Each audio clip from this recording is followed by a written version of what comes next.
אכן חוליינו הוא נשא, ומכאובנו סבלם, ואנחנו חשבנו הוא נגוע, מוכה אלוהים ומעונה. והוא מחולל מפשענו, מדוכא מעוונותינו, מוסר שלומנו עליו, ובחבורתו נרפלנו. כולנו כצאן טעינו, איש לדרכו פנינו, ואדוני הפגיע בו את עוון כולנו.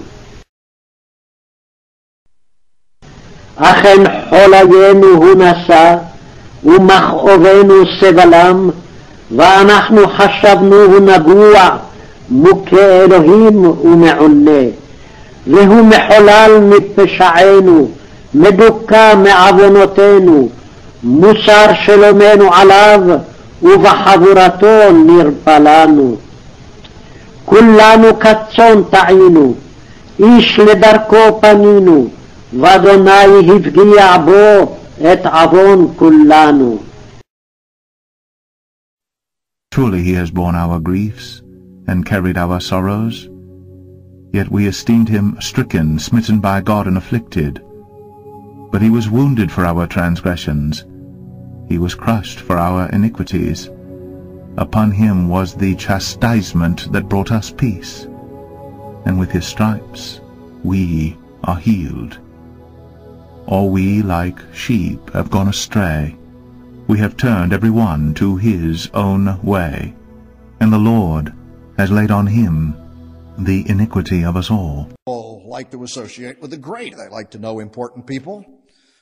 We meet somebody who is prominent in politics, we talk about it afterwards because, well, we think that's important to know somebody who's important.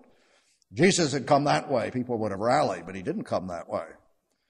Jesus came as a baby, placed in a manger, in a stable, born of a poor couple in a distant, remote area of the Roman Empire, and he spent the years of his childhood in obscurity, and as he grew and finally began his ministry, it was among the poorest of the poor, and he apparently seemed very much at home among them. He was an offense to people, and yet it was an exact fulfillment of what Isaiah said in Isaiah 53 about the Messiah.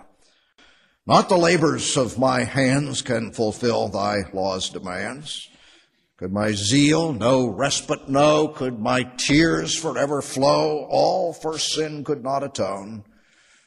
Thou must save, and thou alone.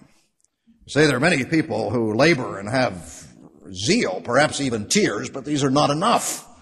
They don't add up to righteousness, and what we have to do is trust in Jesus Christ.